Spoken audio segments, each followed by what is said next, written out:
Hey there guys, Mike here. Mike's DVDs and Blu-rays collection is back. Let me grab my glasses so I can see you.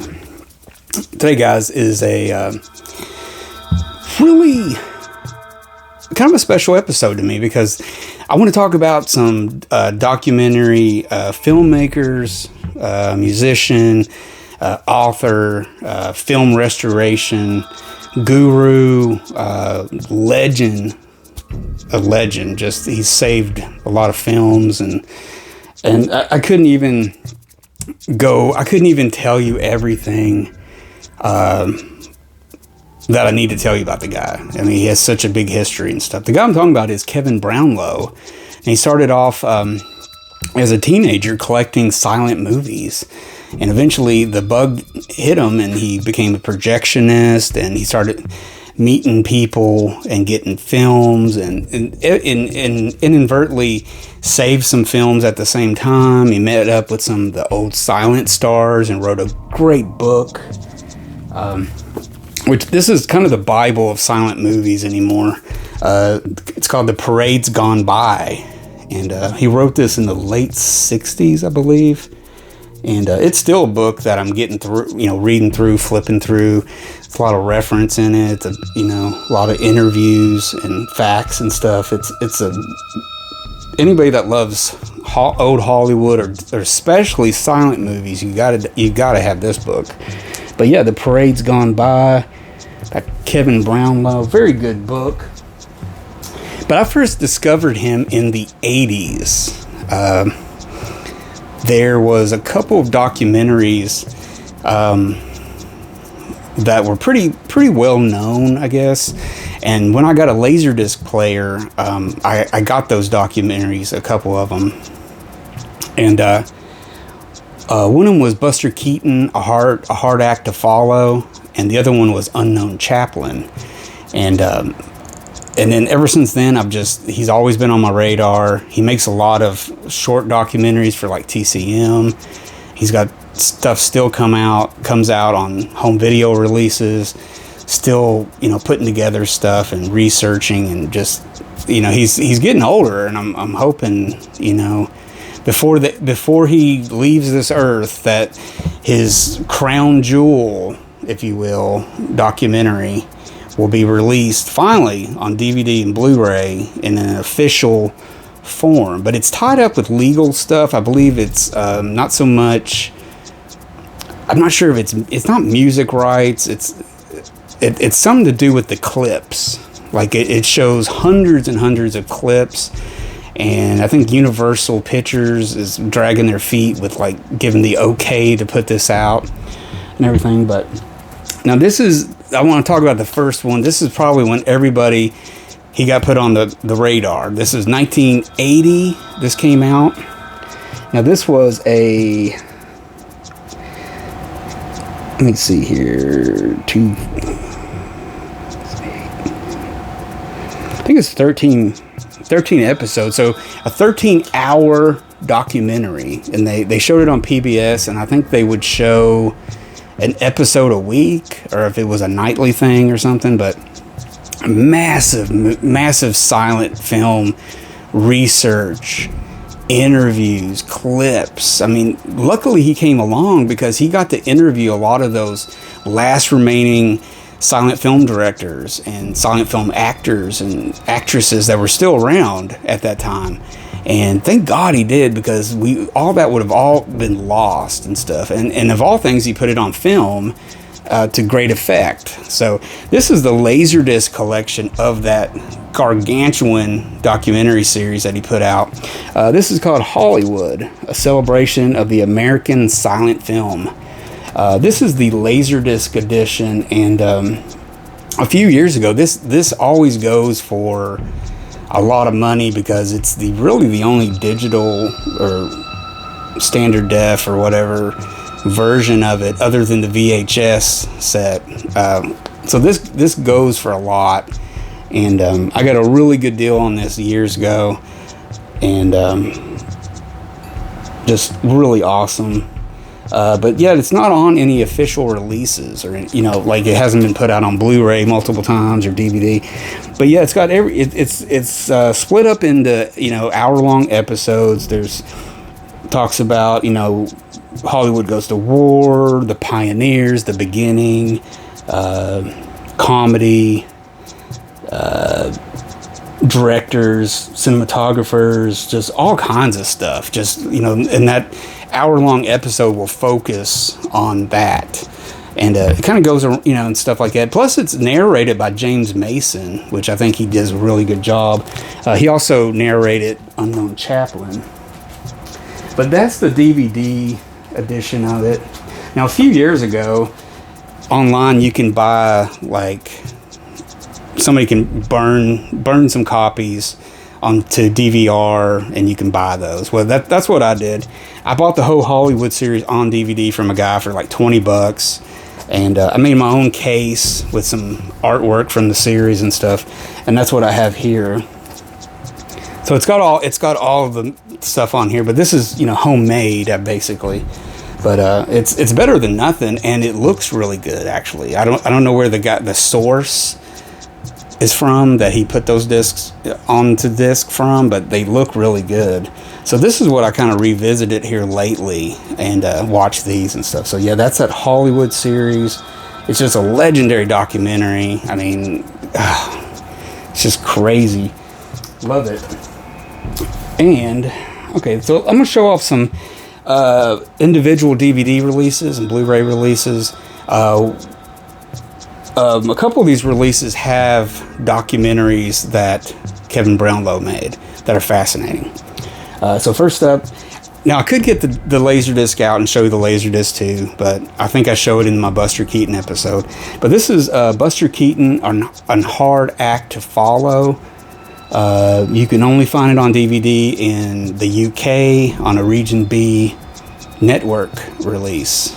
But it's the whole 3-part series on Buster Keaton. It's great. It's one of the first ones I watched. And another thing I should say is Carl Davis was a composer, and he did all the music up to a certain point, and then he passed away, I think, in the late 90s. But he did the music on all those documentaries and stuff, and his music is so memorable and awesome and stuff. So he's almost part of this equation. Of course, Kevin Brownlow also worked with David Gill, but it's kind of like Brownlow did all the work. I think David Gill helped more in the producing side of things, getting things, securing stuff, and everything like that. But anyways, Buster Keaton and Hard Act to Follow. It's done in 3 parts. It's a 3-hour documentary. Now, when this was announced back in the day, this is what made me get a Region B or an all-region Blu-ray player, so I could watch Blu-rays from all over the world. Now, when they announced this movie was finally coming out on video, cleaned up, complete, with extras and all this other beautiful packaging and stuff, I had to get it. So the BFI, probably 5 or 6 years ago now, released Abel Gantz's Napoleon from 1927, which is just a legendary silent movie. He uses early widescreen and trip type.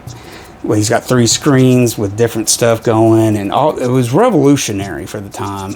Abel Gance, and on this, Kevin Brownlow worked on the restoration of the movie, and Carl Davis did the music. And then one of the first documentaries that Kevin Brownlow made was in 1968, and it's called The Charm of Dynamite. It's about Abel Gance, the director of this. So this is a must-have in your collection, especially silent stuff. I mean, it's such a beautiful release. It's got a nice booklet in it. It's split up because it's almost like a 5-hour movie, I believe. It's close to 5 hours. It's at least 4. It may only be 4 hours, but just huge for a silent movie. But Carl Davis's music keeps you entranced and keeps it moving and stuff, so it's never boring for a moment. But there you go, Napoleon. And Napoleon / The Charm of Dynamite. So I'm going to focus on those documentaries and stuff. Next up, this is a Criterion Blu-ray. A few years ago, Criterion released a series of Harold Lloyd comedies, some of his most famous ones and stuff like that. He's known as the third genius. You got Chaplin, Keaton, and then Lloyd. But this was Safety Last, one of his more famous ones that maybe people in pulp culture know because he's hanging off the clock and everything. Really good release. Classic movie, hands down. But the documentary on here, I remember watching this back in the day. I think I copied it off PBS or something like that. But he made a documentary in 1989 called Harold Lloyd, the Third Genius, which is, it's actually only about 2 hours long. It's one of his shorter documentaries. But yeah, it's all about Harold Lloyd. Fascinating, great music, all that good stuff. So that's one of the little extras. That's one of the best way to get that documentary is through the Safety Last Criterion release. Really good. And another one from BFI. This was also one of the first ones I got for all region player. This is the BFI edition of The Phantom of the Opera. Lon Chaney's one of his most famous roles that he did and stuff. But on here is a really good documentary that's it's also available on some other releases that feature Lon Chaney, but it's on here and I just wanted to spotlight that. From 2000, the year 2000, they made a documentary called Lon Chaney, 1,000 Faces, and it's 86 minutes and it's really good too. It's fascinating. But yeah, this is one way you can get it, and it's also on the Buster Keaton TCM archive release that's got London After Midnight done in photos on it. It has that documentary on there, so highly recommend that. It's really fascinating about Lon Chaney. Now next up, this was one of the ones I mentioned in the beginning. I have this on Laserdisc too. You can see a copy of it in my Chaplin video I made. But anyways, this is called Unknown Chaplin. Now this was released, I want to say, he did this after Hollywood. I think this was like 83 or something like that, and it came out. James Mason narrates it. And this one is in 3 parts also. It's about 3 hours long. What happened at that time and what makes this documentary so special, especially to Chaplin fans, is he was able to get a hold of a lot of outtakes and stuff that Chaplin shot. I mean, reels, just miles and miles of film he would shoot on stuff. And it's especially interesting when they talk about city lights in this, and they show all the different stuff. Plus, it's got a lot of stuff from his shorts, like when he was at Mutual Studios. It's got so much stuff that up to this point was never seen. This was all revolutionary, like stuff. You know, this come out in like, I don't know, I want to say 83. Yeah, it was 83. So when this came out in 1983, everybody was blown away. You know, there's no internet, nobody's uploading, you know, cut scenes from Chaplin movies from 80 years ago or something, you know. But it's fascinating. It's really good. And again, Carl Davis's music just really solidifies the whole thing. It's very fascinating. You don't even really have to be a diehard Chaplin fan to really love this. Just a fan of Hollywood. But it's very fascinating. And finally, guys, I know there's more out there, and I probably have a couple more laying around here somewhere on a release, but these were ones that kind of popped in my mind that I really enjoyed. He did make a big, I think it's a 6-part episode in 2001 or 98, 99, somewhere in there. And it's based on the history of European cinema from the silent days all the way up to, I don't know if it's up to talkies or something. It kind of focuses on the silent movies and European cinema and everything. And I actually have never seen it, and I actually ordered a copy of it from the same person I got the Hollywood ones, the Hollywood burned on discs. So I'm going to get that soon, and maybe one day I'll talk about it, maybe not. But I'm really looking forward to seeing that series. It's so hard to find, and you can like buy a copy it's on DVD, but it's like $200 and some dollars. Like I think there's one on Amazon that's real expensive. There's like two on eBay, and they're all like $200-$300. It's crazy. So I'll stick with those copies, if you will. But anyways, this is the last one I'm going to talk about. This is a 3-part documentary. Now, I remember this when this came out on PBS. I was a raging lunatic film fan at that point, sucking up any bit of information I could get. And I remember copying this. I was so happy. This is called D.W. Griffith, the Father of Film. And I believe it was 93 when this came out, 92, 93, and everything. But really good. I mean, really good. A lot of the interviews and stuff come from the Hollywood documentary. Not a lot of it. Some of the interviews, like with Lillian Gish and stuff like that, and everything. But it's just fascinating. And you know, D.W. Griffith, you know, he was celebrated for so long. And then people have really kind of looked at The Birth of a Nation, and it's the controversy of it all and everything. But, you know, I still haven't watched The Birth of a Nation all the way through. I've only seen parts of it. The main thing that makes me curious about The Birth of a Nation is some of the film language they use, the camera techniques, the new inventive things that were used by cinematographer Billy Bitzer at the time. Stuff like that, and that's what's fascinating and stuff. I mean, D.W. Griffith he's never been that big of a director to me. It's kind of like Cecil B. DeMille, you know, larger than life person, you know, their whole career has been puffed up and everything. But without D.W. Griffith, it would have really changed how the industry made movies and how he moved it along. You know, he moved it along. He freed the camera up. He did this. He did that. But see, about 1930, you know, he was kind of down and out, and he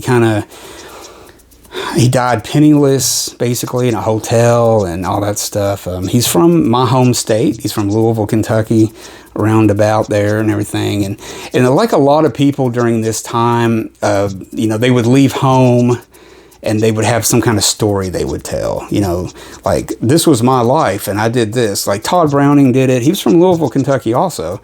But he ran away with a circus, and then he had all these tall tales and stuff. It's like, so you don't really know if he did that or not, or if he just added that to his resume, so to speak, you know, because back then you could do that. Nobody would ever find out.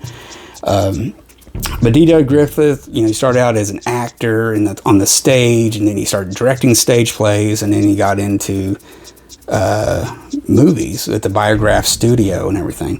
But this is fascinating. It doesn't hang on Birth of a Nation the whole time, but you know, there's other ones like Intolerance, which is a huge epic movie and stuff like that. But you know, I'm always curious about D.W. Griffith. I must admit, I wouldn't say he's one of my favorite directors. I wouldn't say, you know, without him, you know, but really he did move things along. I mean, I think Billy Bitzer, his cameraman, more so moved stuff along.